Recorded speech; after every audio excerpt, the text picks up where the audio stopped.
ստեղծվելու է իրար չընտրելը։ Նախ սկսեմ գիտական գործունեությունից, եթե մի փոքր ձեզ նեղություն տակ եւ ուսումնասիրեք իմ նախկինում ունեցած գործունեությունը, գիտակրթական համակարգում, համասարանական գործունեությունը, չէ, դուք եկեք ստուգեք, հարտով երկար պետք է խոսեմ, կարծում եմ մեր գործընկերների համբերությունը չչարաշահելու համար, կարող եմ ասել, որ 2 մենագրության հեղինակ եմ, կարող եմ ասել, որ 40-ից ավել հոդվածների հեղինակ եմ, կարող եմ ասել, մասնակցել եմ 5 տասնյակից ավել միջազգային գիտաժողովներին, ֆորումներին, որտեղ եւ նաեւ Արցախի հարցով նույնպես մասնակցել եմ բավական կարեւոր գործընթացներին, որոնք վերաբերել են Հայաստանի արտաքին անվտանգությանը, մասնակցել եմ դրանց դոկտրինների մշակման աշխատանքին, գիտակադեմիական բազայի վրա, ունենալով կապեր եվրոպական եւ արևմտյան եւ ռուսական գիտակադեմիական եւ ուղեղային կենտրոնների հետ։ Հիմա կարծում եմ դրա մասին ավելի մանրամասն խոսելու առիթ առանձին միգուցե մենք կունենանք, եթե հրավիրեք ես անպայման դրա մասին կխոսեմ ավելի մանրամասն։ Ինչ վերաբերում է եկոտ հարցին, ձեր հարցը մեզ չպետք է հասցեագրված լինի։ Դուք ասում եք իշխանությունը կապրիզ է անում։ Մանկահասակ երեխա է իշխանություն։ Կապրիզը ո՞րն է։ Տրված է տեղի հանդիմությանը։ Հանդիմությունն ասում է մեր տեխնացուն այս մարդն է։ Իշխանությունն ով է, որ պետք է որոշ թե ընդդիմություն ում տեխնացուն առաջադրի։ Այս մեկին սիրում ենք, այն մեկին չենք սիրում, այս մեկը լավն է, այն մեկը վատն է, ներկայացվածը պարտավոր եք քվեարկել։ Սա է պահանջում բանաձևը։ Եթե դուք վերցնում եք պատասխանատվություն հանձնաժողովի բնականon աշխատանքի համար, այդ դեպքում բարի եղեք, ապահովեք հանձնաժողովի վերջնական կազմավորումը։ Եվ եթե նախագահը գտնվում է իր տեղում, եթե ինքը իրական տիրապետում է հանձնաժողովի աշխատանքին, ապա պարտավոր է առնվազն ապահովել հանձնաժողովի բնականon աշխատանքը։ Իդեպ, քանի որ նախագահի մասին շատ խոսվեց բացասական իմաստով, ես որպես այսպես մի դրական բան էլ ասենք, պարոն Քոչարյանը բավական հետևողական պայքար է մղում բանակում կոռուպցիայի դեմ պայքարին, եւ իր թեթև ձեռքով բացահայտվեց Հայաստանի նորագույն պատմության մեջ բանակում ամենամեծ կոռուպցիոն փաստը։ Եվ իր ջանքերով այսօր կալանավայրում են գտնվում Դավիթ Տոնոյանը եւ ուրեմն Ստեփան Գալստյանը։ Ես չէ, մյուսը նախայո տեղակալը։ Ես ուզում եմ պարոն Քոչարյանին խրախուսել, քաջալերել, հետևողական լինել այդ հարցում եւ բացահայտել Նիկոլ Փաշինյանի իշխանության մեջ բոլոր նման կոռուպցիոն դեպքերից դրանք բավականին շատ են։ Թող հետևի, որպեսզի այսօր եւ նախկինում այս իշխանության ժամանակ բարձր պաշտոններ զբաղեցրած բոլոր կոռուպցիոն գործակների մեջ խառնված մարդիկ հայտնվեն ճաղերի հետևում եւ թող հետամուտ լինի պարզի այդ գործարքի մասին, որով բալանս է մուտք արվել, խոտան ռազմամթերք, զեկուցվել է արդյոք այդ մասին Նիկոլ Փաշինյանին թե ոչ, եւ արդյոք գլխավոր շտաբի պետը Արտակ Դավթյանը, որ այդ ժամանակ եղել է գլխավոր շտաբի պետ, առանց իր ստորագրության այդ ռազմամթերքը չէր կարող ներառվել զինված ուժերի բալանսում։ Ինչով է պայմանավորված այն հանգամանքը, որ գործող գլխավոր շտաբի պետին մեղադրանք առաջադրված չէ։ Այսինքն կարող են կարծել, որ սա շոու է ընդամենը։ Թոզ են փչում մարդկանց աչքերին։ Թող լինի հետևողական կոռուպցիոն հանգամանքների մենք տեղյակ ենք մանրամասն, գներից սկսած, ծավալից սկսած, ամեն ինչին տեղյակ ենք։ Պարոնք չէ, խոսքը գնում է հրթիռների մասին։ Պարոն Քոչարյանը հանրային հեռուստաընկերության եթերում այդ մասին խոսել, շատ լավ իմանալով, որ այդ խոտանը մուտք է արվել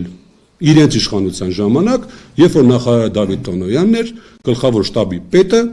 Արտակ Դավթյանը։ Եվ այդ տեղեկացությունը տալով շատ լավ գիտակցում էր, որ սրա արդյունքում սկանդալ է լինելու, եւ որի հետևանքով գոնե 3 Պաշտպանության նախարարության բարձրաստիճան նախկին եւ գործող պաշտոնյաներ ենթարկվելու են քրեական պատասխանատվության։ Սա ինքը լավ գիտեր։ Ինքը հրապարակեց առաջին անգամ այդ մասին, հետագայում մենք փորձեցինք հասկանալ, խոսեցինք մեր գործընկերների հետ, որոնք այդ ժամանակ աշխատել են համակարգում, իրենք են տիրապետում այդ տեղեկատվությանը, վստահ եղեք։ Չէ, կան կասկածներ, որոնք պետք է բացահայտվեն։ Բազմաթիվ անգամ Տիկին։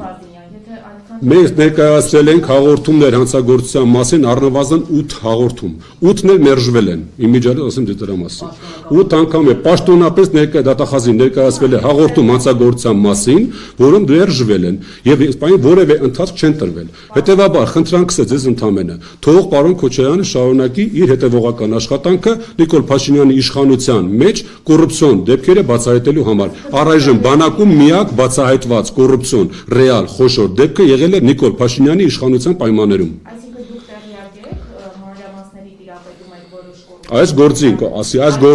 Այս գործին, իհարկե։ Իրավապաններն աշխատում են այդ մասին։ Ես ձեզ եմ հարցնում։ Եթե ինձ հարցնեն, ես կասեմ։ Այն ինչ որ տիրապետում եմ։ Ըստ ձեր պատման Ձեր անունը ո՞նց է ներողություն։ Թաքցնում եք դա բան։ Ձեր անունը կասեք։ Իմ անունը ինչ կարևոր է։ Նախաքննությունն է ընթանում, կարծում եմ քննիչները կաշխատեն ըստ արժանվույն պրոֆեսիոնալ, իրենք այդ հնարավորությունն ունեն։ Ես չեմ ասի, որ ես տենց մանրակրկիտ ունեմ փաստաթղթերը եւ այլն, բայց կան տվյալներ որոշակի, որոնք որ տալիս են հիմքեր ընդհանրելու, որ թե ինչ գնային տարբերություն է եղել ներմուծված, ապա բալանս բերված ապրանքների, որով է գոյացել է 4.5 միլիոն դոլարի այդ ամբողջ գումարը։ Թղթերին դուք ինչպես եք տիրապետում։ Ես թղթերին չեմ տիրապետում, ես տիրապետում եմ տեղեկատվությանը, ինչպես է դա եղել։ Եվ դա օբյեկտիվորեն եմ տիրապետում, որովհետև այդ մասով եղել է հրապարակային զրույց։ Ներողություն խնդրում։ Կներեք, պարոն Մանուկյան, մի ընդհատեք իմ հարցը։ Որտեղից եք տիրապետում փաստաթղթերի, որոնք Ես չեմ տիրապետում փաստաթղթերի, ես տիրապետում եմ ընդհանրապես այն գնային մասին, որով որ բերվել է 11 թվականին հրթիռները եւ որ գնով որ մուտք են արվել դրանք 18 թվականին ՊՆ-ի բալանս։ Ընդհանրապես դրա մասին եմ ես խոսում։ Հարցրեք դա կասեն, դա նախաքննական գաղտնիք է, երևի չգիտեմ, բայց դա հայտնի փաստ է, որով որ կարելի է դա հետագայում ուսումնասիրել։ Թող վարույթը իրականացնող մարմինը քննի,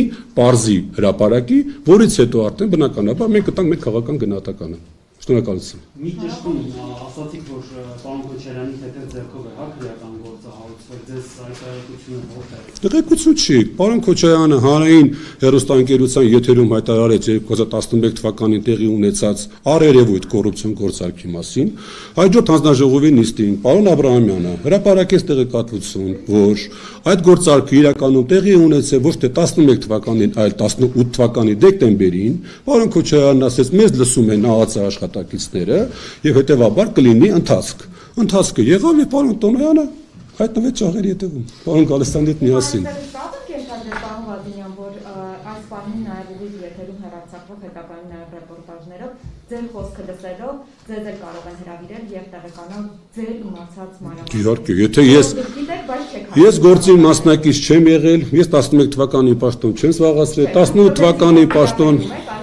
կարող է ԱԱԾ-ն ձեզանից ստանալ։ Եթե հարցեր ունեն, իհարկե ես բաց եմ եղել իրավապահ մարմինների առաջ, ներկայացել եմ իրենց բոլոր կանչերով, տվել եմ բոլոր պատասխանները, դեք վարույթն իրականացնող մարմինն ինքն է որոշում ում հետ խոսի, ում հետ ոչ։ Խնդրում եմ, էլի մի քիչ